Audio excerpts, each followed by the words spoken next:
हरे कृष्णा दोस्तों, आपका दोस्त दीपक दिरावानी शेयरिंग सेशन के 76वें सेशन में आपका स्वागत करता है। और आज का टॉपिक है मैग्नेटिक पर्सनालिटी। दोस्तों, 3 टाइप की पर्सनालिटीज़ होती है। एक मैग्नेटिक पर्सनालिटी, एक कॉस्मेटिक पर्सनालिटी और एक रस्टिक पर्सनालिटी। ये ज्ञान मैंने हमारे गुरु श्री दीपक भाई जोशी से लिया है, IOA के फाउंडर प्रेसिडेंट। मैग्नेटिक पर्सनालिटी ऐसी है जो हमेशा हमको पसंद आती है, कभी भी पसंद आती है, किसी भी वक्त, शुरुआत में भी पसंद आती है, बाद में भी पसंद आती है। कॉस्मेटिक पर्सनालिटी ऐसी है जो शुरुआत में तो हमें अच्छी लगती है, मगर धीरे धीरे फिर वो इतनी अच्छी नहीं लगती है। और तीसरी है रस्टिक पर्सनालिटी, वो हमें कभी भी अच्छी नहीं लगती है, शुरुआत में भी नहीं और बाद में भी नहीं। तो दोस्तों, आज हम मैग्नेटिक पर्सनालिटी की कुछ क्वालिटीज़ देखेंगे। तो मैग्नेटिक पर्सनालिटी जो हमेशा अच्छी लगती है, हमेशा हमें अट्रैक्ट करती है, वो कैसी होती है, वो आदमी कैसा होता है, उसके बारे में और उसकी क्या क्वालिटीज़ होती है उसके बारे में हम आज बात करेंगे। तो सबसे पहला है वो क्वालिटी, मैग्नेटिक पर्सनालिटी का सबसे पहला क्वालिटी है नॉन हर्टिंग। वो किसी को भी हर्ट नहीं करता है। दूसरा है नॉन लाइंग, कभी झूठ नहीं बोलता है। एक एग्जांपल देना चाहूँगा जो हमारे सर ने हमको बताया था। एक गुरु रहते हैं और उनके 2 शिष्य रहते हैं। एक बार गुरु शिष्य की परीक्षा करते हैं, दोनों शिष्यों को एक एक केला देते हैं और बोलते हैं कि ऐसी जगह पे केला खा के आ जाओ जहाँ आपको कोई नहीं देख रहा है। तो एक चेला तो एकदम अंधेरी गुफा में घुस गया और फिर वो फटाफट केला खा के गुरु के पास आ गया कि गुरु जी, मैं तो केला खा के आ गया और मैं अंधेरी गुफा में घुस गया था जिधर मेरे को कोई नहीं देख रहा था। गुरु बोले ठीक है, बैठ जाओ। दूसरा जो चेला था उसको आने में देर हो गई और वो केला खाए बिना ही आ गया, केला लेके आ गया। तो गुरु ने बोला, क्यों, तुझे कोई ऐसी जगह नहीं मिली जिधर तू केला खा सकता था, जिधर तेरे को कोई नहीं देखता था? तो चेले ने बोला, गुरु जी, मैं भी अंधेरी गुफा में गया था जिधर कोई नहीं देख रहा था, मगर जैसे ही मैंने वो केले का छिलका खिला खाने को गया तो मुझे लगा कि मैं तो देख रहा हूँ, भले मुझे और कोई नहीं देख रहा है, पर मैं तो अपने आप को देख रहा हूँ और मेरा भगवान तो मुझे देख रहा है ना। आपने बोला था कि कोई नहीं देख रहा है, तो ऐसा तो नहीं है गुरु जी, मैं भी देख रहा हूँ, मेरा भगवान देख रहा है, तो मैं केला खाए बगैर आ गया। गुरु जी बोलते, तू मेरी परीक्षा में पास हुआ है, कॉन्ग्रेचुलेशन। नॉन लाइन, झूठ नहीं बोलते हैं ये लोग, झूठ नहीं बोलते हैं। तीसरा क्वालिटी, पहला है नॉन हर्टिंग, दूसरा नॉन लाइंग, तीसरा है नॉन चीटिंग, किसी के साथ में चीटिंग नहीं करते।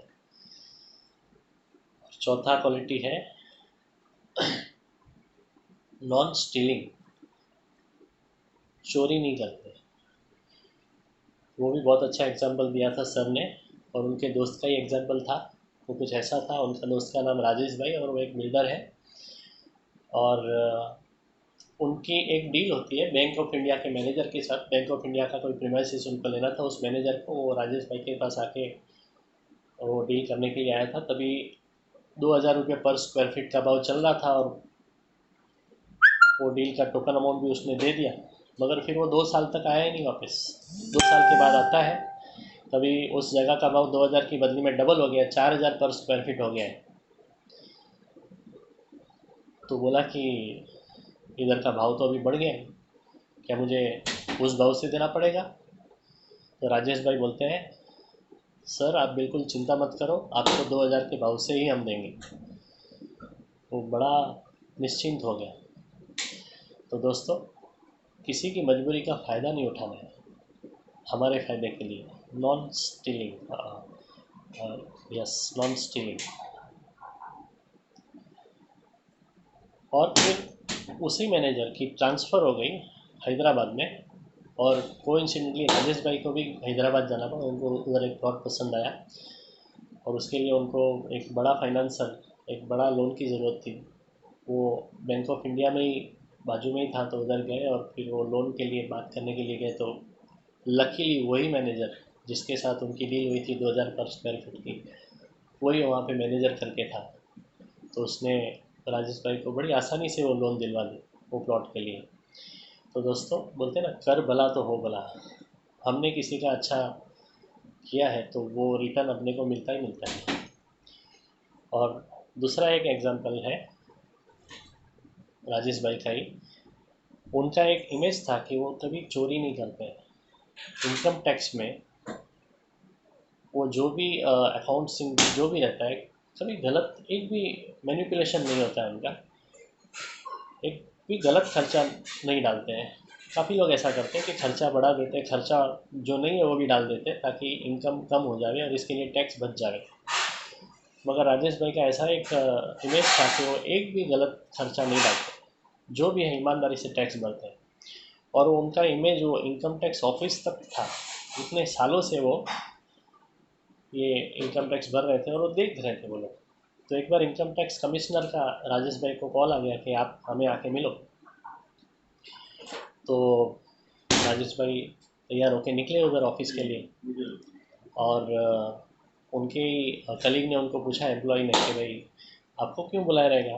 तो राजेश भाई बोलते क्या मालूम, देख लेते हैं, देख मिलेंगे तो पता चलेगा ना। और वो निकल जाते हैं।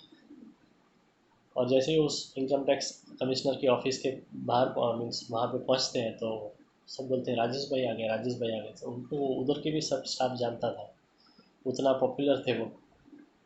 और फिर उनको रिस्पेक्टफुली अंदर लेके जाया गया उनकी कैबिन में। और इनकम टैक्स कमिश्नर ने भी उनकी बड़ी तारीफ़ की कि सर आपका बड़ा नाम सुना है, आप एक पैसे का चीटिंग नहीं करते हो, जो भी एज इट इज़ सब टैक्स भर देते हो। तो आपका बड़ा इमेज बहुत ही अच्छा है और आपकी एक क्वालिटी की वजह से हम आपको आपके साथ एक काम करना चाहते हैं। राजेश भाई बोले क्या काम करना है। वो बोले हमें एक 200 बिल्डिंग्स का कॉम्प्लेक्स बनाना है। तो राजेश भाई बोलते हैं कि मैंने तो कभी 20 बिल्डिंग से ज़्यादा कोई ऐसा कोई कॉम्प्लेक्स बनाया नहीं है, तो मुझे इस चीज़ का बिल्कुल एक्सपीरियंस नहीं है, तो मैं तो ये काम नहीं कर पाऊँगा। मगर हाँ, मेरे एक दोस्त हैं जो ये बड़ा काम करते हैं, उनको मैं रेफ़र करता हूँ। तो वो कमिश्नर ना बोलते हैं कि अगर उनसे ही काम करना था तो हम आपको इधर क्यों बुलाते थे, हमें आपके साथ ही काम करना है। राजेश भाई बोले मगर फाइनेंस, बोले फाइनेंस का भी आप चिंता मत कीजिए, फाइनेंस भी हम आपको करवा के देंगे। दोस्तों तो उन्होंने लोन भी करवा दी और वो प्रोजेक्ट बड़ा अच्छे से वो कंप्लीट हो गया। और उस एक ही प्रोजेक्ट में से राजेश भाई को 10 करोड़ का फ़ायदा हुआ।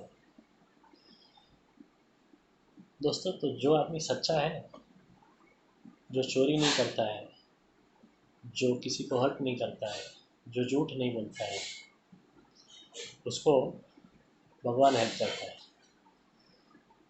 तो हम भी ऐसी मैग्नेटिक पर्सनालिटी बने, ऐसी भगवान से प्रार्थना करके आज का टॉपिक इधर ही समाप्त करेंगे। कल एक नए टॉपिक के साथ फिर मिलेंगे।